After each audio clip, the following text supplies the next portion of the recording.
Over 700 years ago, a small group of nomads from Central Asia fled the Mongol invasions and arrived in Anatolia, which is modern-day Turkey. Numbering only a few hundred, little did anyone know that this small tribe would go on to build one of the greatest empires in world history. Everything began with Osman, a tribal leader with a grand vision in the 13th century. He laid the foundation of what would become the Ottoman Empire through smart strategies, not just through warfare but also through integration with local populations, intermarriage, and offering opportunities to people of all backgrounds. Legend says Osman once dreamed of a great bamboo tree growing from his chest, spreading its branches across the world. Beneath its shade were mountains, cities, and seas. This dream was interpreted as a prophecy of the future greatness of his dynasty. Osman's reign, from 1299 to 1326, marked the founding of the dynasty and early expansion in Anatolia. In 1354, the Ottomans made their first entry into Europe via the Dardanelles. The victory at the Battle of Kosovo in 1389 established their power in the Balkans.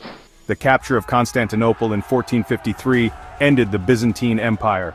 The period from 1520 to 1566 was the Golden Age under Sultan Suleiman the Magnificent. In 1683, the Second Siege of Vienna signaled the beginning of the empire's decline. Finally, in 1922, the official end of the empire came with the founding of the Republic of Turkey. The Ottomans didn't rule with an iron fist. Through the millet system, religious and ethnic communities were allowed self-governance, preserving their customs, laws, and languages. The Janissaries, elite, professionally trained soldiers from youth, along with advanced firearms and massive cannons, gave them superiority in battle. Controlling the Bosphorus and Dardanelles Straits allowed the Ottomans to dominate trade routes between Europe and Asia, turning the empire into a global gateway, a meritocracy where capable individuals rose to power regardless of ethnicity. The Devshirme system recruited talented youth for elite training and high positions. Instead of destroying local cultures, the Ottomans blended them into a new, unique imperial identity, creative and inclusive. Through control of key trade routes, agricultural development, artisanal industries, and a stable currency system, the empire amassed enormous wealth. From village mosques to major urban universities, the Ottomans invested in education and knowledge preservation through libraries and global texts. For the Ottomans, Islam was not merely a personal belief but a central pillar of governance and imperial identity. The Sultan regarded himself as Amir al-Mu'minin, or Commander of the Faithful, and Caliph, especially after 1517 when Egypt was conquered, and the Abbasid Caliphate's symbolic authority was transferred to the Ottomans. Islam played a crucial role in unifying diverse peoples under the identity of the Ummah, or Muslim community, shaping the legal system with Sharia, alongside customary law, connecting trade across the vast Islamic world from Spain to Indonesia, and justifying territorial expansion through jihad and defense of holy lands. Importantly, the Ottomans did not force conversion. Non-Muslims, considered Ahl al-Kitab or people of the book, were respected and paid a special tax called jizya in lieu of military service. Under his rule, the empire reached its peak, militarily, politically, and culturally.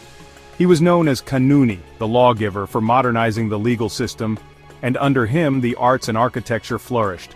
A genius architect behind the Suleymaniye and Selimiye mosques, blending Byzantine, Persian, and Islamic influences, he designed over 300 structures across the empire.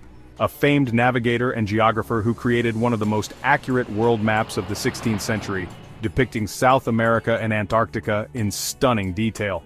His book of navigation was a key maritime encyclopedia, a brilliant general, diplomat, and political leader under Suleiman. Though born outside the empire, he rose to power through merit, showing the openness of the Ottoman system. Realized the Muslim dream of conquering Constantinople after 800 years. He was also a philosopher, artist, and polyglot, the last sultan with real power. He modernized the empire with railways, telegraphs, and education, but faced growing nationalist revolts and the rise of the Young Turks. Though he ended the empire, Ataturk preserved and transformed its legacy, creating the modern Turkish Republic by embracing reform, modernization, and secular governance. Among the first to systematically use giant cannons and modern naval fleets, Istanbul's water systems, public baths, and hospitals exceeded European standards. Holistic hospitals, mental health care, and advanced medical education. Observatories in Istanbul and Samarkand developed precise tools and calendars, adopted printing for Arabic, Persian, and Turkish works, a vast postal and communication network, sophisticated irrigation, new crops from the Americas, and famous textile and ceramic industries. Europe's Industrial Revolution left the Ottomans behind. New sea trade routes bypassed the empire, nationalist uprisings from within, bureaucratic inefficiencies and Western interference, economic strain from constant warfare and trade deficits, legal systems blending religious and customary laws, mosque architecture that influences Islamic design globally, cuisine like kebabs, baklava, and Turkish coffee, music and arts fusing Eastern and Western styles, administrative models inspiring many modern nation-states.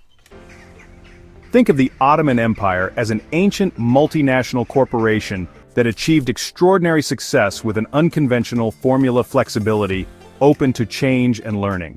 Diversity turning differences into strengths. Innovation advancing military, civil, and social technologies. Vision long-term planning with a grand strategy. Justice giving opportunities to the capable, regardless of origin. What's most inspiring is that the Ottoman Empire proved greatness isn't built on force or destruction, but on inclusion, opportunity, and collaboration. In today's world, rife with religious, ethnic, and cultural conflict, the Ottoman example reminds us that diversity isn't a weakness, it's a powerful source of creativity and strength. The story of the Ottomans is not just history, it's a timeless lesson in openness, learning, and shared innovation.